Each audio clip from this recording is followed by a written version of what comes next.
नमस्कार. आपण प्रभू श्रीरामांच्या नगरीमध्ये आहोत. आपण अयोध्येमध्ये आहोत आणि सगळी तयारी सुरू आहे 25 नोव्हेंबरच्या ध्वजारोहण सोहळ्यासाठी. धर्मध्वजा धर्मपताका फडकवली जाणार आहे.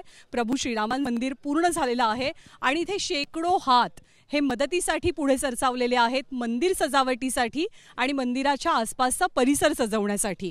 तर आपल्याकडे कोणत्याही शुभकार्यामध्ये गोंड्यांच्या फुलाचं महत्त्व खूप जास्त असतं आणि अर्थातच त्याच गोंड्याच्या फुलांना इथे पहिला मान दिल्याचं चित्र पाहायला मिळतंय. काही मंडळी इथे तोरणं बनवतात, तर काही मंडळी गोंड्यांच्या माळा बनवतात. आपण इथल्या काही मंडळींशी बातचीत करूया. भाई साहब नमस्ते, आप कहाँ से हैं, कब से ये सब काम चल रहा है आपका? कल से काम चल रहा है मैम। ये बुलंदशहर से, हम यूपी बुलंदशहर से। अच्छा, कैसे लग रहा है प्रभु श्री राम जी के लिए आप काम? बहुत बढ़िया। यहाँ पे हम तो पहली बार आए हैं, बाकी सब लोग आते रहते हैं और बहुत बढ़िया लग रहा है यहाँ काम करके। और ऐसे ही चाहेंगे कि ऐसे ही आते रहे हम इसकी प्रोग्राम की सेवा में। कितनी मालाएं भाई अभी तक कितनी मालाएं आपने बनाई? 1000 से ऊपर बना दी हमने इनसे। और कितने आपके साथी कितने हैं सब? कितने होंगे? 30 लपेट में है, 30 के लपेट में काफ़ी लोग काम कर रहे हैं। अच्छा। और आपसे मुझे पूछना है कि आप तो 22 जनवरी के दिन जब भी प्राण प्रतिष्ठा हुई थी तभी भी आए थे, तभी भी आपने हाथ बटाया था, तो थोड़ा आप मुड़ेंगे तो ऐसे अच्छा होगा। तो आज फिर आपके हाथ लग रहे हैं इस सेवा में, तो क्या भावना है? बहुत अच्छा लग रहा है, जो राम जी की सेवा में लगे हुए हैं, बहुत बढ़िया लग रहा है।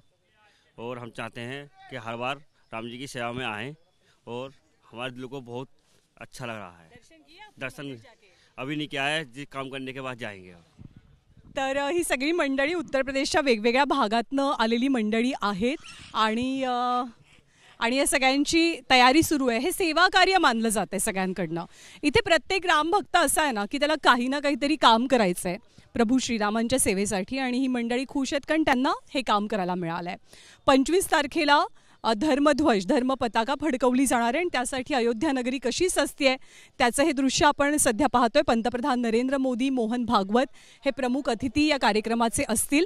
मंदिर पूर्ण झालेलं आहे, शिखर पूर्ण झालेलं आहे आणि हा कळस जो आहे किंवा जी धर्मपताका फडकवली जाणार आहे ती केवळ मंदिर पूर्ततेचं ते एक चिन्ह नाही आहे, तर ते 500 वर्षाच्या संघर्षाचं, 500 वर्षाच्या रामभक्तांच्या त्यागाचं आणि संयमाचं ते एक प्रकारे चिन्ह आहे. आणि म्हणूनच तो भगवा ध्वज, ती भगवी पताका फडकवली जाताना संपूर्ण देश अभिमानानं त्या भगव्या पताकाकडे पाहिल, कारण जसा भगवा रंग हा वीरतेचं आणि त्यागाचं प्रतीक मानला जातो, तशीच ही झेंडूची केशरी रंगाची फुलं या सजावटीमध्ये वापरली जाणार आहेत.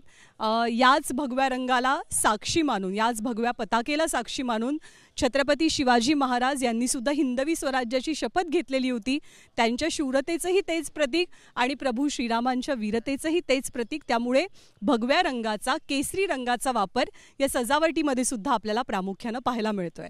तर अशीच वेगवेगळी अयोध्येतली तयारी आम्ही आपल्यापर्यंत पोहोचवत राहू. तुर्तास आपली रजा घेते. कॅमेरामन प्रशांत मानेसह मी ज्ञानदा कदम, एबीपी माझा, अयोध्या. एबीपी माझा, उघडा डोळे बघा नीट.